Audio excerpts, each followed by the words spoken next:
no dice este hiperparaterciario. Esperen. Ya. Entonces vamos a ver hipercalcemia. Solo para recordarles rápidamente la regulación del calcio, la regulación del metabolismo fosfocálcico está determinada principal, aunque no únicamente, por la paratormona. La paratormona tiene 3 mecanismos de acción.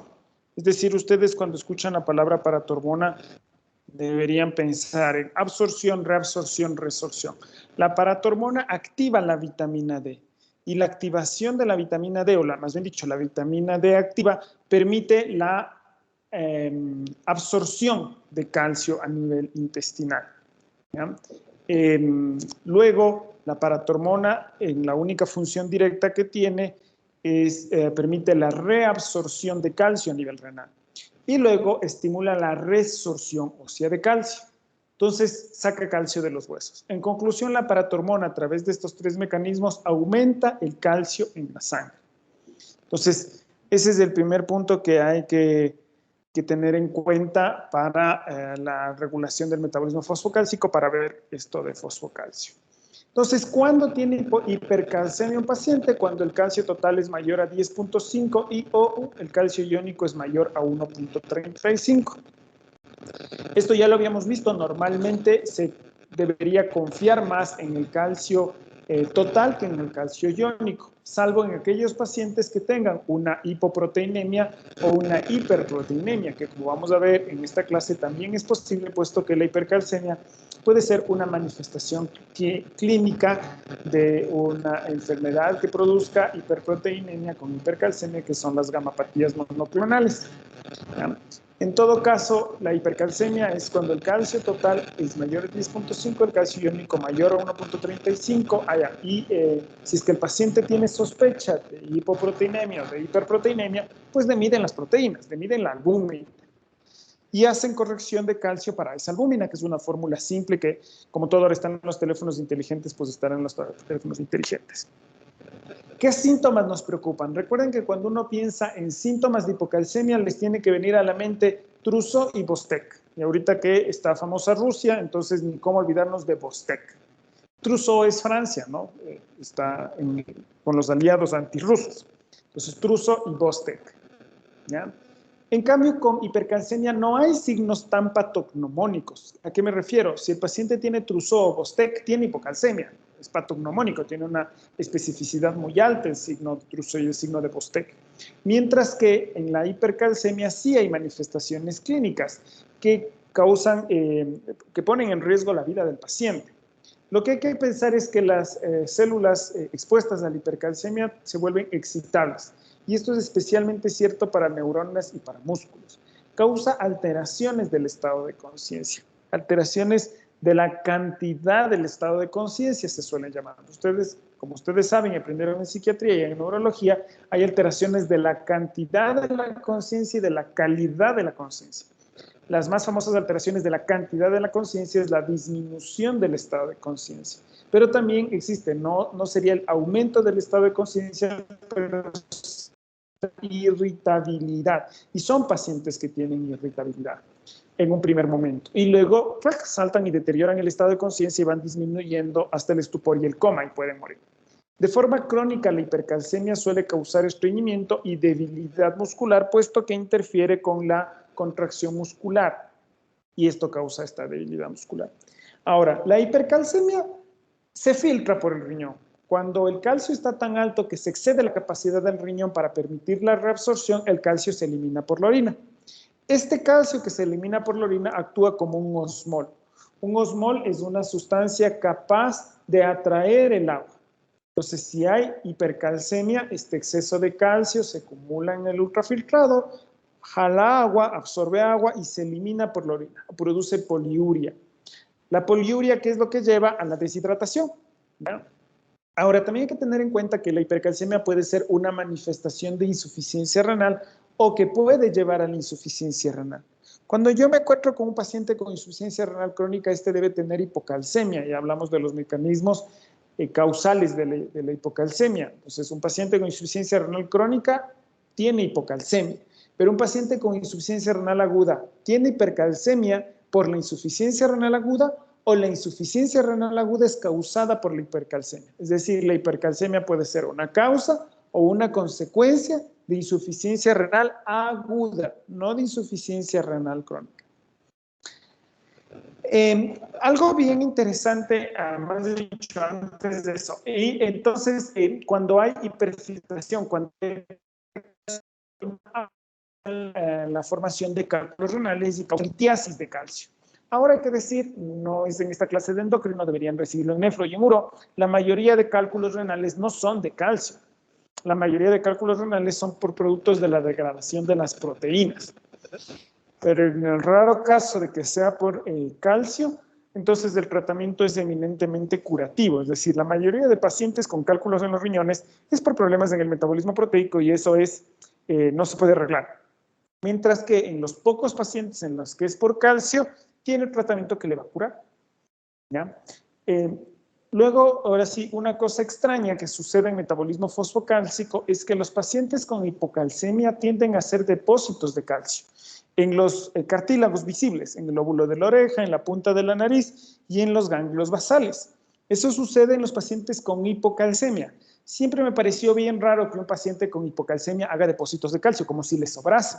Pero así es, los pacientes con hipocalcemia hacen depósitos de calcio en los cartílagos, orejas, lóbulo de la oreja, punta de la nariz, ganglios basales. Y los pacientes con hipercalcemia también pueden hacer depósitos de calcio, pero suelen hacer depósitos de calcio en los riñones, ¿no? Los cálculos de calcio, o se calcifica, llamemos la pelvis renal, y entonces hacen este tipo de calcificaciones. ¿Cuáles son los problemas que van a llevar a hipercalcemia? O sea, ¿por qué podríamos llegar a tener hipercalcemia? Primerito, y en el techo de las posibilidades, está un exceso de paratormona. Si hay un exceso de paratormona, entonces esto va a causar hipercalcemia. Eso está claro. Luego también puede ser uno de los mecanismos de acción de la PTH el que esté alterado y lleve hipercalcemia. Es decir, o la PTH está muy alta, o aunque no esté muy alta, hay aumento en la absorción, en la reabsorción y en la resorción. En la absorción hay una excesiva absorción intestinal de calcio. Eso es bastante raro, la verdad, pero es posible con la administración intencional o no de calcitriol, que es vitamina D activa, no con la administración de vitamina D a secas, digamos, no con la administración de vitamina D que se vende en las farmacias. La vitamina D inactiva no tiene función biológica, es una prohormona. Es una prohormona la vitamina D inactiva, le vamos a llamar. Mientras que la vitamina D activa sí es una hormona y esta es la que puede causar hipercalcemia. Entonces, sí puede haber hipercalcemia por exceso de vitamina D, pero es vitamina D activa y ese es del calcitriol, no es el calcio que se vende perdón, no es la vitamina D que se vende con calcio como el calcibón, es la vitamina D activa que se conoce como calcitriol. Entonces, recuerden, fisiología es este capítulo de hipohipercalcemia. Absorción, reabsorción. Si es que no se reabsorbe, si es que hay un incremento, en la reabsorción renal de calcio o directamente no se elimina, entonces puede haber hipercalcemia. Pero por largo la causa más frecuente es hueso. Y recuerden que el 99.9% del calcio está en los huesos. Denme un segundito.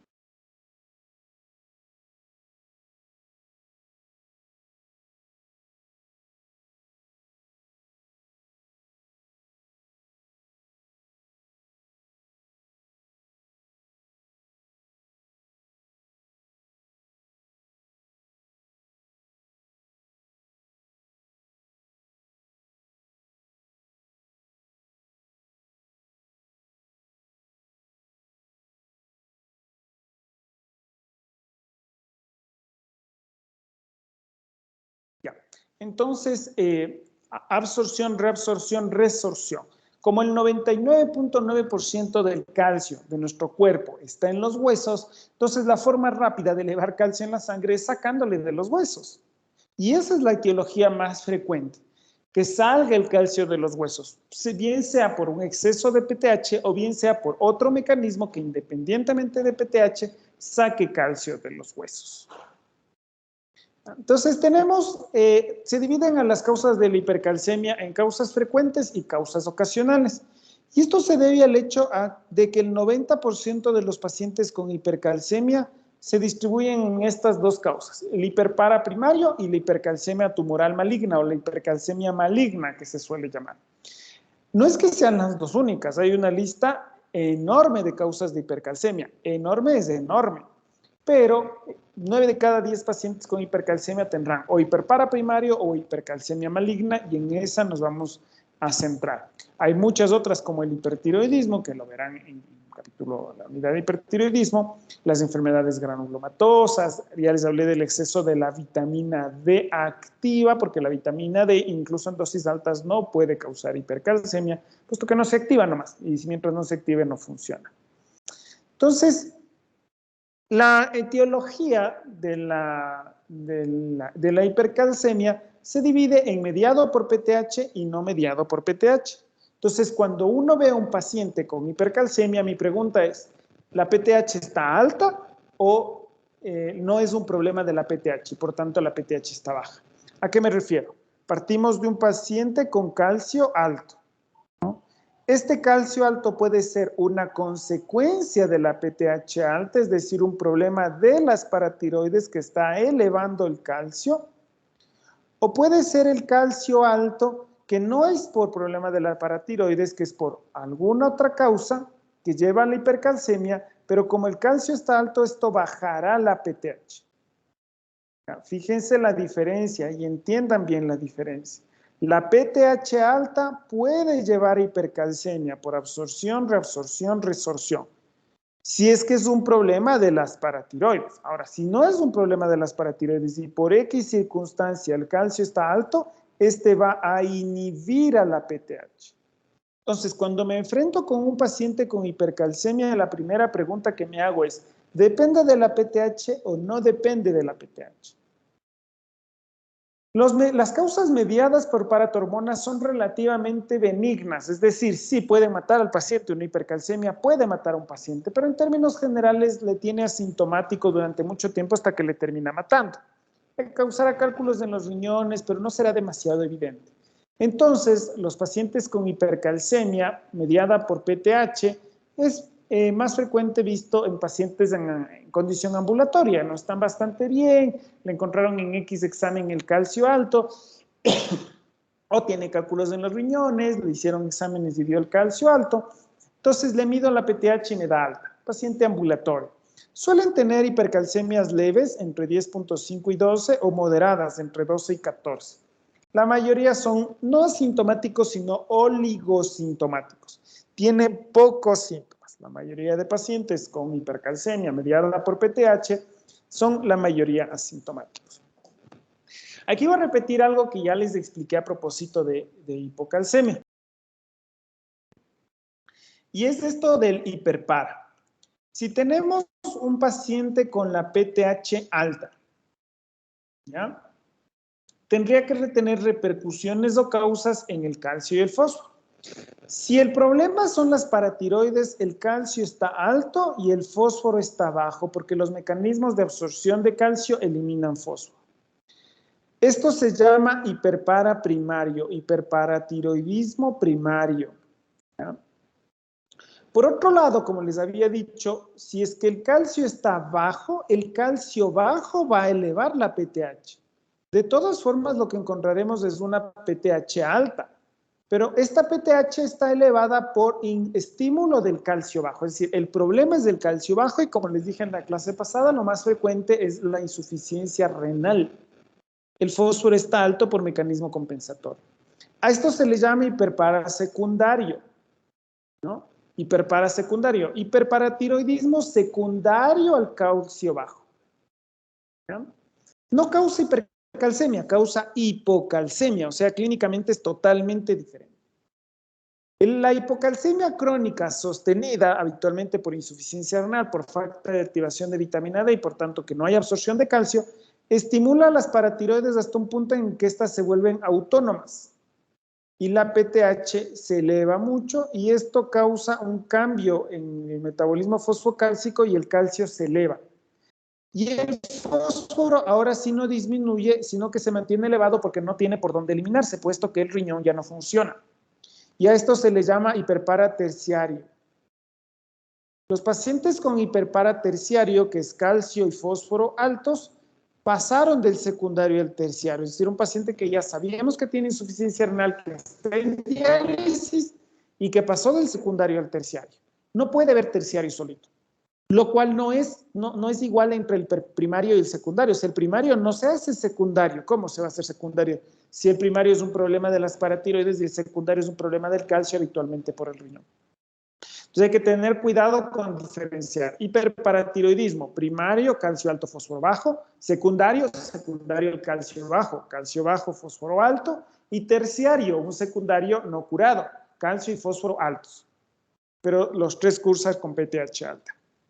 Entonces, en la causa más frecuente de calcio alto es un calcio alto moderado, relativamente asintomático, el paciente está ambulatorio, le encuentran el calcio alto, le medimos la PTH y da alta, hiperpara primario.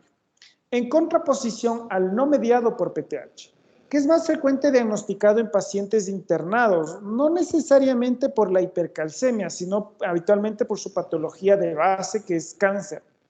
Un cáncer que saca calcio de los huesos, porque primariamente es un cáncer de huesos o porque metastatizó a los huesos, un osteosarcoma o lo más frecuente un cáncer de mama o de próstata con metástasis ósea, sacan calcio de los huesos, ¿ya? Y este calcio incrementado en sangre disminuye la PTH.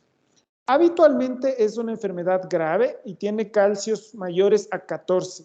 Y son pacientes que además de que tienen los síntomas de su patología de base, además tienen síntomas de la hipercalcemia, neurológicos y musculares. Los musculares habitualmente son neuromusculares, ¿ya? El hiperpara primario es una patología relativamente frecuente en uno de cada 200 o uno de cada 1000 pacientes, es decir, se ve. No todos los días, pero se ve. Y de que van a ver ustedes pacientes con hiperpara primario, van a encontrar pacientes ambulatorios que le hicieron una dosificación de calcio alta y cuando ustedes encuentran calcio alto, calcio bajo, lo siguiente que tengo que pensar es PTH para relacionar a ver si es un problema de la PTH o no. Tienen PTH elevadas, calcio alto, fósforo bajo. Se puede medir la calciuria y está elevada. El calcio en orina siempre se mide en 24 horas. No sirven las dosificaciones aisladas, puesto que la eliminación de calcio en la orina es pulsátil. Aumenta, disminuye, aumenta, disminuye. Entonces se tiene que medir el calcio en orina de 24 horas y el valor normal no es lo que nos dice el laboratorio, sino que es 1 a 4 miligramos por kilogramo de peso. Entonces, cogen el peso del paciente, ese es el valor mínimo, lo multiplican por 4, ese es el valor máximo de calcio en 24 horas. Y los pacientes habitualmente están por encima de 4 miligramos por kilogramo por día de calcio en orina. Se podría medir el calcitriol en algunos pacientes, en la mayoría no se puede medir. Cuando ya se ha confirmado que tenemos calcio alto con paratormona alta, entonces es un hiperpara primario, voy a las causas. Déjenme ver. No. Voy a las causas, ¿ya? ¿Cuáles son las causas de hipercalcemia? Perdón, ¿cuáles son las causas de hiperparatiroidismo primario? Las causas de hiperparatiroidismo primario son dos, la frecuente y la rara. La causa más frecuente de hiperparatiroidismo primario es un adenoma es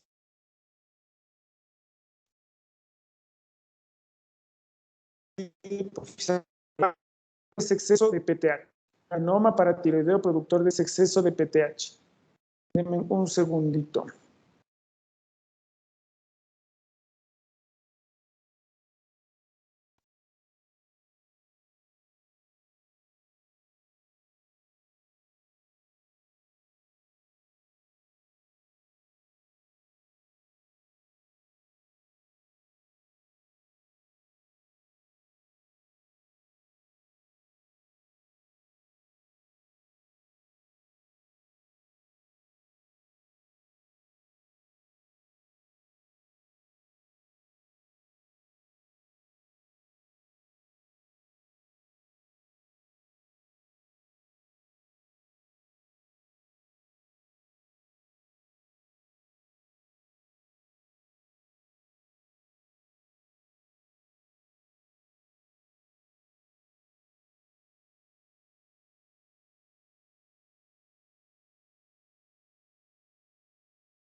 Ya, entonces la causa más frecuente es un adenoma paratiroideo.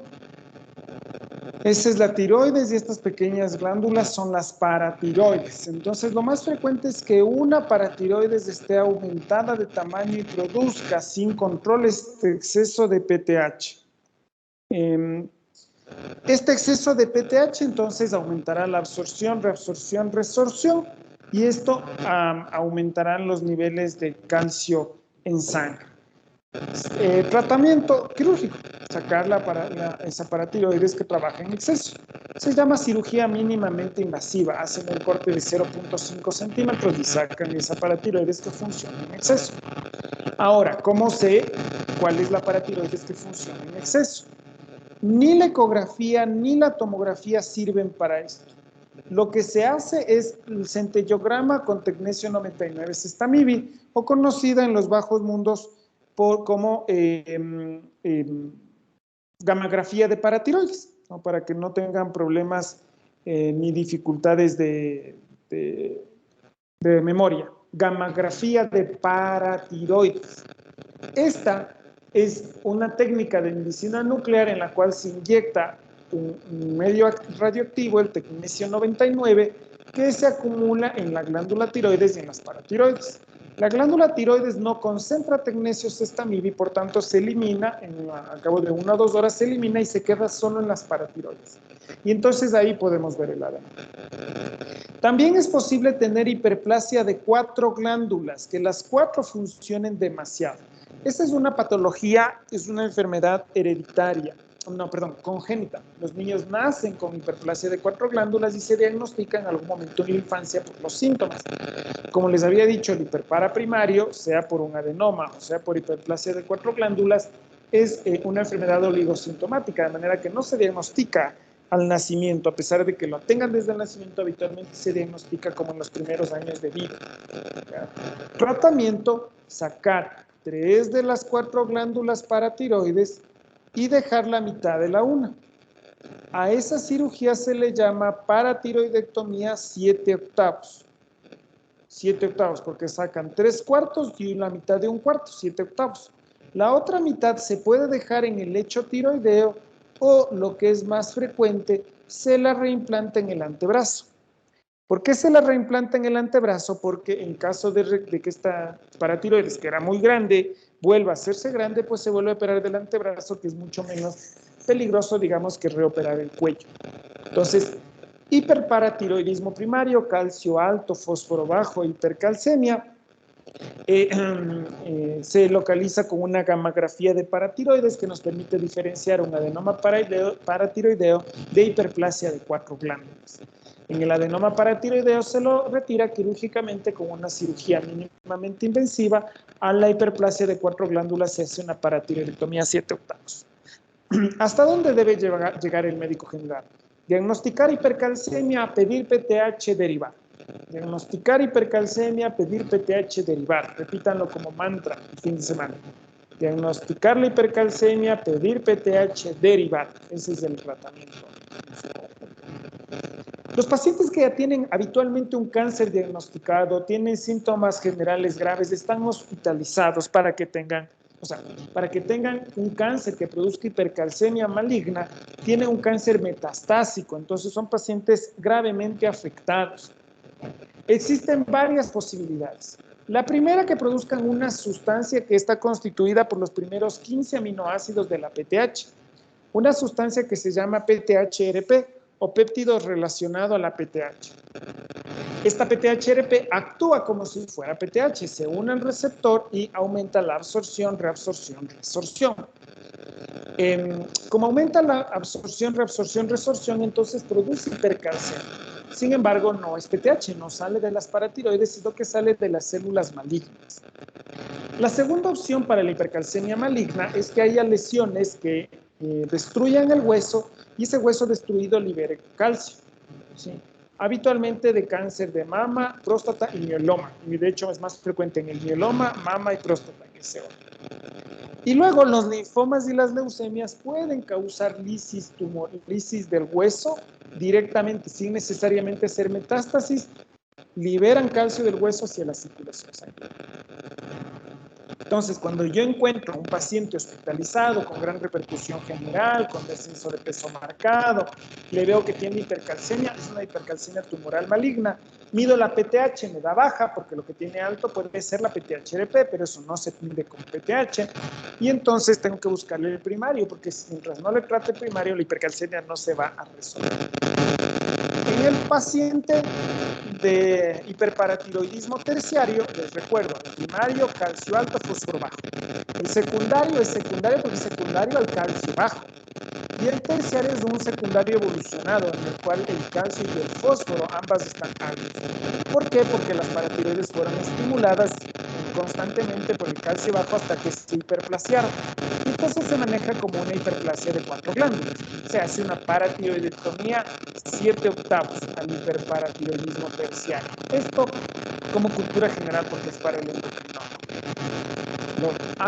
Sí. Doc, volvió la interferencia. Sí, me escuchan, sí. Ya sé, creo que es la posición de mi teléfono, porque estoy compartiendo los datos. ¿Ahí me escuchan? Sí, Doc, ahí se lo escucha mejor. Ya. Luego tenemos dos causas que son frecuentes, pero no tienen demasiada relevancia clínica. Primero tenemos la hiperplasia hipercalciúrica familiar. Es una alteración, esta sí hereditaria, autosómica dominante, en la que hay alteración del sensor de calcio, tanto en los riñones como en las paratiroides. Y lo que sucede es que no eliminan calcio.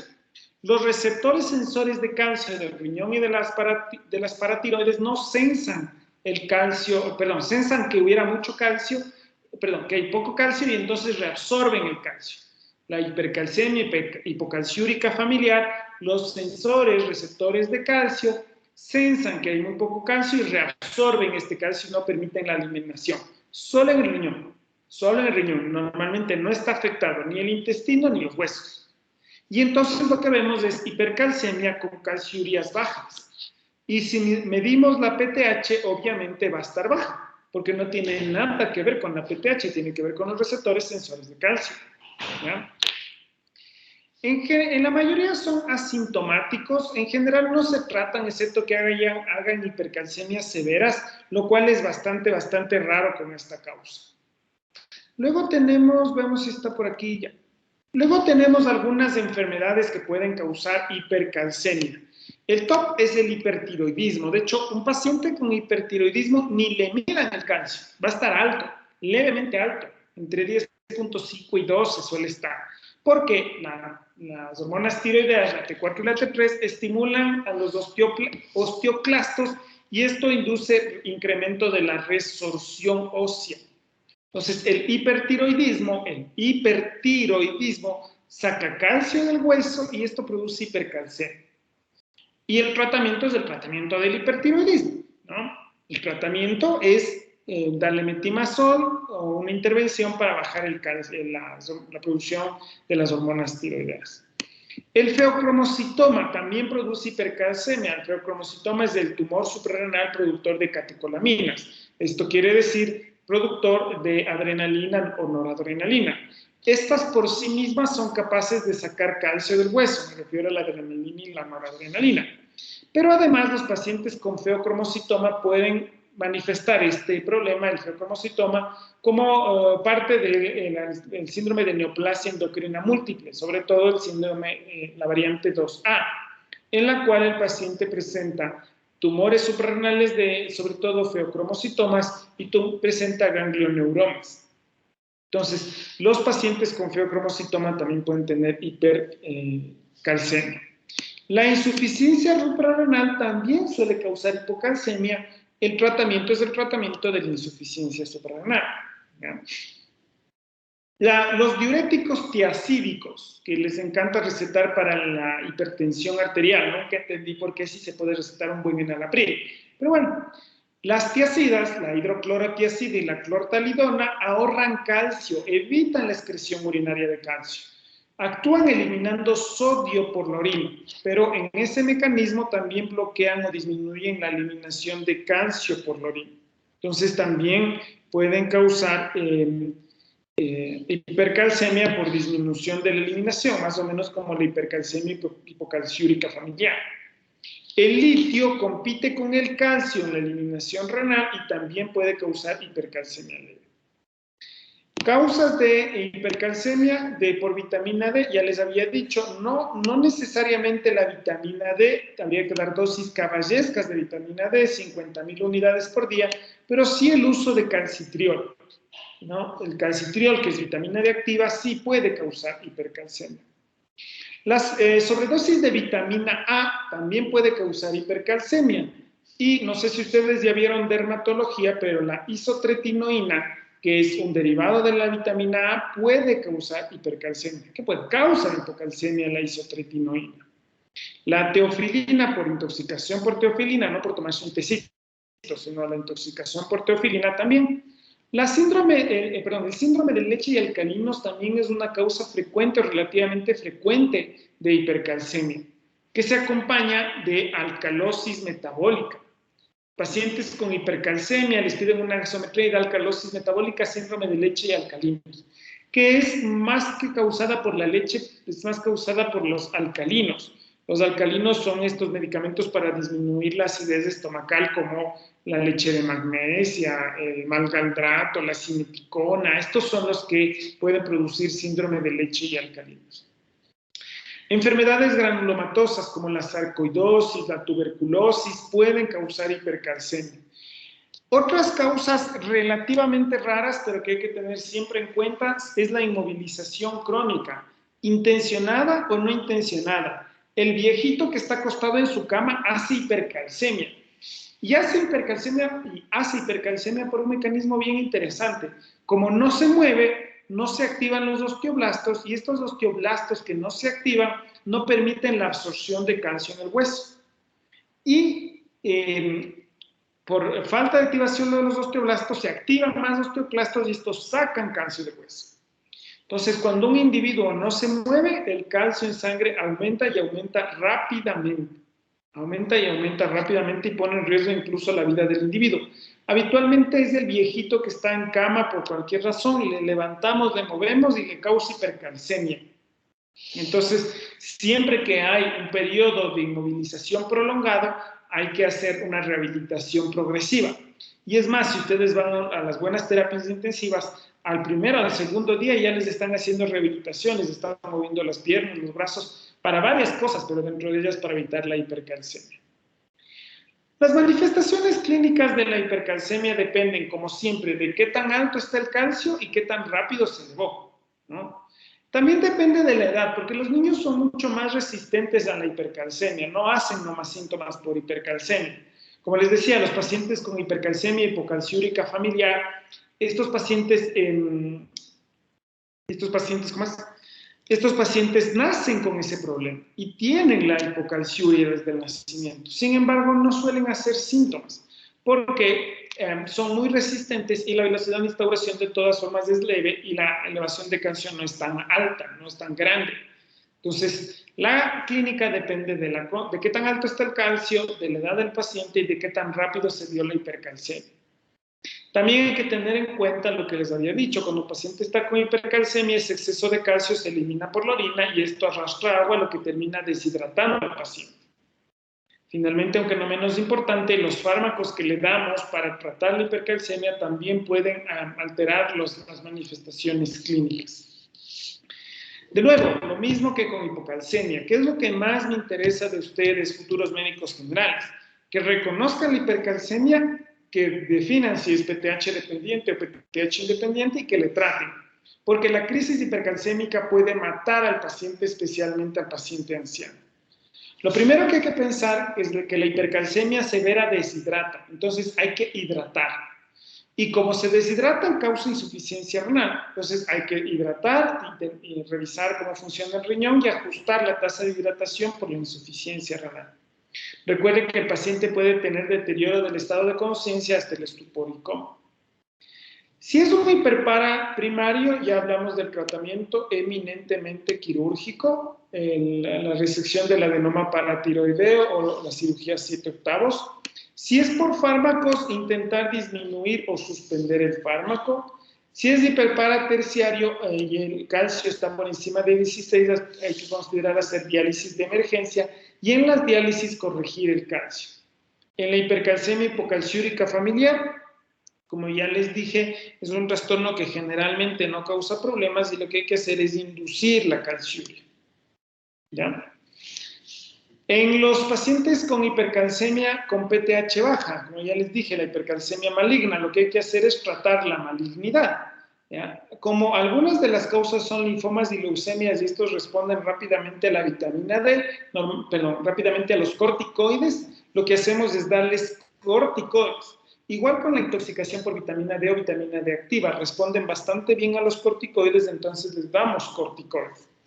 Pero hay que tener cuidado porque para los tumores en general, pero peor para los linfomas, si le doy corticoides, el linfoma retrocede, no se cura, retrocede, disminuye y puede dificultarme el proceso diagnóstico. Entonces hay que tener cuidado. ¿Ya? Si es que pienso que tiene hipertiroidismo, pues le pido TSH, T4 libre y le doy el tratamiento para el hipertiroidismo, obviamente. Si la calcemia está alta, si el calcio está entre 10.5 y 12, habitualmente lo que hago solo es controlar, que tome líquidos, le suspendo el calcio de la dieta, si es que recibe medicamentos que aumentan los niveles de calcio, pues le suspendo. En términos generales no es demasiado complicado el tratamiento de la hipercalcemia crónica. Si es un calcio moderadamente alto, entre 2 y 14, y tiene manifestaciones clínicas, entonces le hago corrección rápida con hidratación, que es lo que tengo a mano. Y si tiene un calcio mayor de 14, le hago una hidratación vigorosa. Puedo agregar furosemida, que nos ayuda a eliminar calcio, y corticoides, porque esto puede poner en riesgo la vida del paciente. Medidas generales, hidratación 2.5 a 4 litros de solución salina en 24 a 48 horas. Esto debería conseguir un descenso de calcio de entre 1 y 3 miligramos por decilitro. Si eso no es suficiente después de 24 horas, no antes y no conjuntamente, se debe administrar diuréticos de asa como la furosemida. No se da de primera línea, primero hidratar, porque si no le hidrato al paciente y le doy diuréticos, o le hidrato y le doy diuréticos al mismo tiempo, le voy a empeorar la deshidratación. Y recuerden que el calcio ejerce presión osmótica y saca agua de la circulación sanguínea y el paciente se deshidrata. ¿Ya? Entonces, primero hidratación, 24 horas, 2-3 litros en las primeras 24 horas. Si es que no llego a tener un calcio menos de 12, entonces le puedo agregar diuréticos de asa. Movilizarle al paciente. Si el paciente se mueve, se activan los osteoblastos y los osteoblastos activados lo que me permiten es depositar calcio en los huesos. Y depositar calcio en los huesos. Entonces, movilización temprana, tan temprana como el paciente pueda. Y quitar el calcio de la alimentación, ¿no? Por supuesto. Se puede utilizar, primer día, hidratación. Segundo día, diuréticos, furosemida con hidratación. Nunca solos y nunca en el primer día. Segundo día, hidratación y furosemida. Tercer día, ¿cómo se llaman estos? Bifosfonatos. Normalmente es preferido el soledrónico porque es el que está en el cuadro nacional de medicamentos básicos. 4 miligramos en 15 minutos. Ahora hay que tener en cuenta que la hidratación saca el calcio rápido. La furosemida saca el calcio bastante rápido, pero los bifosfonatos demoran un tiempo. Después del segundo día recién se puede ver algún efecto y el efecto puede durar hasta 30 días. Por cierto, los bifosfonatos tienen contraindicación relativa con un clearance de creatinina menor de 30. Relativa, porque de todas formas se puede considerar bajo supervisión de un adulto responsable. Es decir, el endocrinólogo puede prescribir los bifosfonatos aún con clearance de creatinina menor que 30, evaluando riesgo-beneficio. Pero entonces, como médicos generales, hidratación 2 a 3 litros el primer día en 24 horas, furosemida junto con la hidratación desde el segundo día, y si al tercer día sigue con hipercalcemia, pues entonces ácido soledrónico, si es que el clearance de creatinina es menor de 30. Los corticoides pueden ayudar desde el segundo día al tratamiento de la hipercalcemia, pero están especialmente indicados en causas que responden rápidamente a corticoides, sobre todo con linfomas, pero recuerden que si ustedes les dan un corticoide en linfoma, este retrocede y puede dificultarles el diagnóstico, demorar el diagnóstico. En enfermedades granulomatosas, sarcoidosis, amiloidosis, van bien los corticoides y en la intoxicación por vitamina D también. Y si todo esto no responde, la última opción es diálisis, ¿no? La última opción en hipercalcemia, PTH independiente o en la hipercalcemia con PTH alta, hipercalcemia hiperpara primaria, la última opción. Porque en realidad podría ser la primera opción en el paciente con hiperpara terciario, que de hecho el paciente con hiperpara terciario está en diálisis. Para haber llegado vivo hasta hacer un hiperparatiroidismo es porque se hace diálisis. Pues lo que hay que hacer es tener más cuidado en la eliminación de calcio durante la diálisis. Ustedes van a poder leer en Harrison el uso de calciomiméticos como el Cinacalcet. Dicen que es muy bueno, muy efectivo, disminuye los dolores óseos en los pacientes con metástasis, sobre todo en hipercalcemia maligna. No hay en Ecuador. Entonces, muy bonito y todo, pero no hay en Ecuador. ¿Preguntas? ¿No? Listo, nos falta una clase de osteoporosis. Y déjenme ver, y según yo creo que eso es todo. Déjenme revisar. ¿Cuándo hay que dar el examen, Alexi?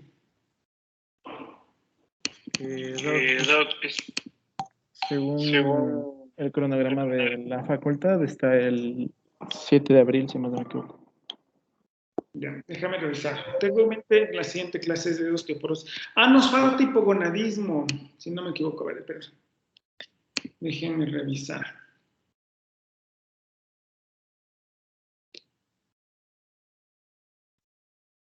Déjenme revisar el sílabus.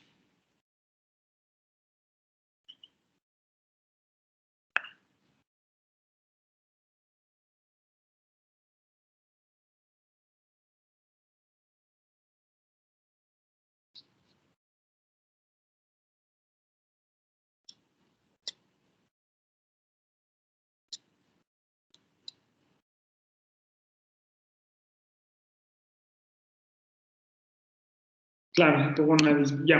Entonces, la próxima clase vemos osteoporosis y luego hipogonadismo masculino, hipogonadismo femenino y ahí terminamos. Pruebas. En los siguientes casos clínicos van a tener pruebas para todos, para las calificaciones. El lunes es el día que solo está un paralelo y el miércoles es el que están dos, ¿no es cierto, Alex? Igual, pues al revés. Al revés, doc. Ya, entonces los lunes de prueba del caso clínico. Preguntas sobre el caso clínico, así que pídanle a sus compañeros que les repartan los casos clínicos que les llegue a ustedes para que tengan tiempo para estudiar. ¿Sí? Y también vamos a tener pruebas los jueves hasta llegar al final. ¿Alguna pregunta? No, doc. Con respecto a la clase tenía dos dudas. En cuanto al tercer día de tratamiento, si ya no, si sigue todavía elevados los niveles de calcio, mantenemos la hidratación, el diurético y añadimos en este caso el bifosfato, o sea, se mantienen igual los tres. Sí, claro, se mantiene. Entre otras cosas, porque el bifosfonato empieza a hacer efecto al segundo día, puede hacer efecto máximo al día 7 e incluso seguir haciendo efecto hasta el día 28. Ya, doc. Y la otra preguntita es, en un nivel moderado aparecen ya trastornos a nivel de arritmias como tal o desde ya niveles leves mayores a Desde 12. leve habitualmente es asintomático. Habitualmente lo que suelen tener es litiasis, o sea, hipercalciuria y eso puede llevar a litiasis urinaria, alguna cosa así.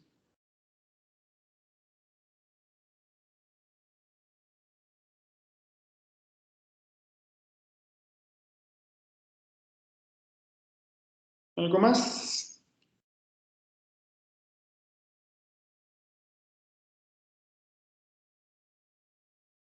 ¿No? No, doc, creo que nada más. Listo, entonces nos vemos el lunes para el caso clínico. Nos vemos, chao, chao. Hasta luego, Doc. Gracias, doc. Gracias, Doc. Hasta luego. Chao.